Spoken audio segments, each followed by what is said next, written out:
सब्ज़ी हर घर में रोज़ाना ही बनाई जाती है, लेकिन अगर इसको थोड़े डिफरेंट अंदाज़ में बनाया जाए तो ये खाने में और भी ज़्यादा मज़े की हो जाती है। आज मैं आपके लिए भिंडी की एक बहुत ही स्पेशल रेसिपी लेकर आई हूँ, जो बनाने में बहुत ही आसान है, लेकिन इसका ज़ायका बहुत ही डिफरेंट है। आप ज़रूर ट्राई कीजिएगा। इंशाल्लाह ताला आप सबको ये भिंडी बहुत ही ज़्यादा पसंद आएगी। तो चलिए स्टार्ट करते हैं आज की रेसिपी। बिस्मिल्लाहिर्रहमानिर्रहीम।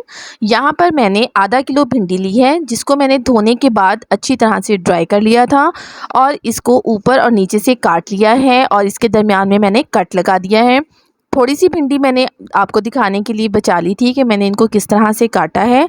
इस तरीके से मैंने इसको ऊपर और नीचे से काट लिया। इसके बाद छुरी से ये लंबा कट लगा लिया, लेकिन इसको पूरा नहीं अलग करना और इसके अंदर चेक कर लेंगे कि कोई कीड़ा तो नहीं है। अगर हम सेंटर वाला कट नहीं लगाएंगे तो इससे बहुत सारे इसके अंदर जो कीड़े वगैरह होते हैं वो भी पक जाने का अंदेशा होगा, इसलिए आप ये ज़रूर लगा के चेक कर लीजिएगा कि भिंडी साफ़ है। इसके बाद हमारी सारी भिंडी कट चुकी हुई है। अब हम इसके ऊपर मसाला लगाएंगे, जिससे हमारी भिंडी बहुत ही डिफरेंट अंदाज़ में तैयार होगी। तो यहाँ पर मैंने भिंडी को किसी बॉल में ट्रांसफ़र करूँगी। एक बॉल लिया है, उसमें हम सारी भिंडी डाल देंगे और अब हम इसके अंदर अपने मसाले डालेंगे, जिसमें सबसे पहले मैं इसमें हल्दी शामिल करूँगी, जो कि 1/4 चम्मच है, और 1/4 चाय का चम्मच ही मैं इसमें लाल मिर्चों का पाउडर ऐड करूँगी और हम इसके अंदर 1 चम्मच भर के बेसन का शामिल कर देंगे। और यहाँ पर मैंने 1 लीमू लिया है। अगर बड़े साइज़ का लीमू है तो आप आधा ले लें, या फिर आप 1 एंड हाफ़ टेबल स्पून लीमू का रस इसमें जोड़कर डाल दें।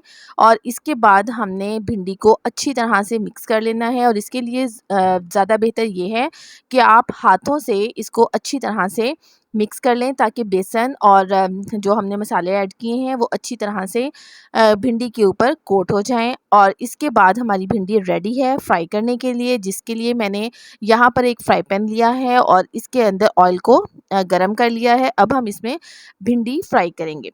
जैसे ही हम इसके अंदर भिंडी ऐड करेंगे, हमने इसको हिलाना नहीं है। थोड़ी देर के लिए हम इसको ऐसा ही पड़ा रहने देंगे।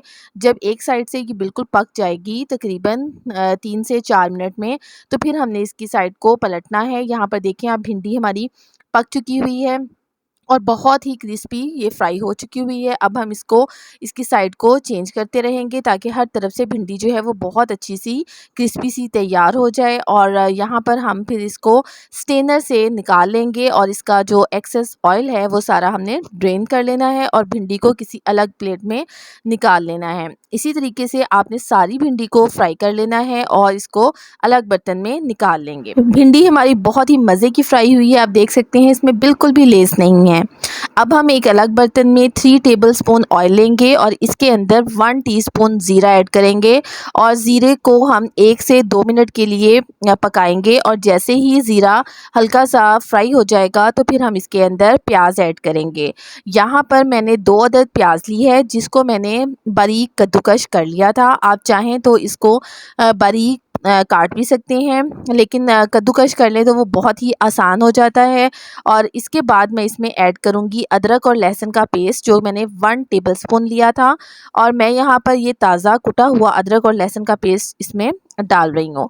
और इसके बाद हम इसको थोड़ी देर के लिए फ्राई करेंगे कि प्याज और अदरक और लहसुन जो है वो अच्छी तरह से फ्राई हो जाएँ और इसका अरोमा जो है वो हमारी भिंडी के अंदर जाने के लिए रेडी हो जाए।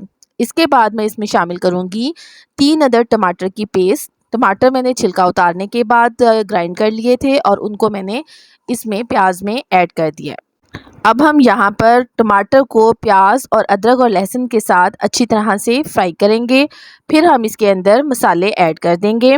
यहाँ पर तकरीबन 3 से 4 मिनट के लिए हमने टमाटर को पकाना है और इसके बाद मैं इसमें मसाले ऐड करूँगी, जिसमें मैंने लाल मिर्चों का पाउडर 1 टीस्पून लिया था, हल्दी 1/4 चाय का चम्मच, कलौंजी हाफ़ टी स्पून है, और धनिया पाउडर 1 टेबलस्पून, और गरम मसाला पाउडर मैंने 1/4 चाय का चम्मच लिया है।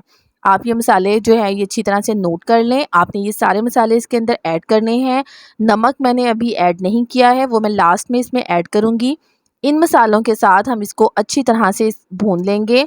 जैसे ही हमारे मसाले जो हैं वो भुन जाएंगे, ऑयल ऊपर आना शुरू हो जाएगा, तो हम इसमें 1 कप दही डाल देंगे। दही को अच्छी तरह से फेंट लिया था और उसके बाद मैंने इसमें दही ऐड की है।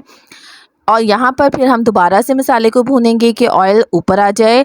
और जब तक ऑयल ऊपर आता है तब तक हम इसमें चम्मच हिलाते रहेंगे। और दही डालने के बाद आपने चम्मच हिलाना नहीं छोड़ना, वरना दही की जो है वो गुठलियाँ सी बन जाती हैं, जो कि देखने में अच्छी नहीं लगती हैं। या फिर आप दही बिल्कुल लो फ्लेम करके तो फिर डाला करें। और जब तक दही जो है वो पकने ना लग जाए उस वक्त तक आपने इसमें चम्मच हिलाते रहना है। यहाँ पर अब मैंने 4 अदद हरी मिर्चें ऐड की हैं और इसको बिल्कुल दम वाली आंच पर 3 से 4 मिनट के लिए रख दिया है, ताकि हमारा मसाला अच्छी तरह से रेडी हो जाए। और अब यहाँ पर हमारा मसाला आप देख सकते हैं बिल्कुल तैयार हो चुका हुआ है। और अब हम इसमें भिंडी ऐड करेंगे जो हमने फ्राई करके अलग रखी थी। भिंडी ऐड करने के बाद हम इसको अच्छी तरह से मिक्स कर लेंगे। और मैंने आपको बताया था कि इसमें नमक ऐड नहीं किया था, लेकिन अब हम इसके अंदर नमक भी ऐड कर देंगे। और नमक आप अपने टेस्ट के अकॉर्डिंग इसमें शामिल कर सकते हैं। मैं यहाँ पर 1 टीस्पून इसमें नमक ऐड करूँगी, लेकिन उससे पहले हम भिंडी को अच्छी तरह से मिक्स कर लेंगे। और आप देख सकते हैं कि मैं भिंडी मिक्स कर रही हूँ, लेकिन इसके बावजूद हमारी भिंडी जो है वो बिल्कुल साबित है, वो टूट नहीं रही है या वो इसके साथ बिल्कुल घुल नहीं गई है। और अब यहाँ पर मैं 1 टीस्पून नमक इसमें ऐड कर रही हूँ। और इसके बाद हम थोड़ी देर के लिए इसको ढक कर पकाएंगे। इसको दम पर रख देंगे ताकि भिंडी जो है वो अच्छी तरह से मसाले के साथ तैयार हो जाए। और तकरीबन 2 से 3 मिनट के बाद हम जब इसका दम उठाएंगे तो आप देख सकते हैं भिंडी यहाँ पर बिल्कुल रेडी है और सर्विंग के लिए तैयार है। लेकिन उससे पहले हमने भिंडी में एक और सीक्रेट अपना इंग्रेडिएंट ऐड करना है, जो कि है अजवाइन। और मैं अजवाइन यहाँ पर इसमें इसलिए ऐड कर रही हूँ क्योंकि भिंडी खाने के बाद अक्सर लोगों को प्रॉब्लम हो जाती है या उनका पेट ख़राब हो जाता है। तो अगर आप इसमें थोड़ी सी अजवाइन ऐड कर देंगे तो फिर कभी भी आपको ये प्रॉब्लम नहीं होगी। मैं यहाँ पर 1/4 चाय का चम्मच अजवाइन इसमें ऐड कर रही हूँ और थोड़ा सा हरा धनिया मैंने शामिल किया है। और अब यहाँ पर एक बार फिर से हम इसको भिंडी को मिक्स करेंगे और हमारी भिंडी बिल्कुल रेडी है। अब आप इसको सर्व कर सकते हैं। और गर्मियों में ये बहुत ही ज़्यादा मज़े की लगती है, ख़ास तौर पर अगर आप इसको लस्सी के साथ और रोटी के साथ खाएं तो इसका मज़ा दुबाला हो जाता है। आप ये भिंडी ज़रूर ट्राई कीजिएगा, इंशाल्लाह ताला आपको ये बहुत ज़्यादा पसंद आएगी, क्योंकि ये बहुत ही डिफरेंट है। इसमें जो हमने मसाले ऐड किए हैं वो भी बहुत डिफरेंट हैं और बेसन से भिंडी का जायका और भी ज़्यादा मज़े का हो जाता है। जिन लोगों को भिंडी बहुत ज़्यादा पसंद है वो इस रेसिपी को ज़रूर ट्राई कीजिएगा और फिर मुझे कमेंट करके बताइएगा कि आपको हमारी आज की रेसिपी कैसी लगी है। रेसिपी पसंद आए तो मेरे चैनल को ज़रूर सब्सक्राइब कीजिएगा और वीडियो को ज़्यादा से ज़्यादा लाइक और शेयर कीजिएगा। इंशाल्लाह ताला फिर किसी और अच्छी वीडियो के साथ आपकी खिदमत में हाजिर होती हूँ। तब तक के लिए अल्लाह हाफ़िज़।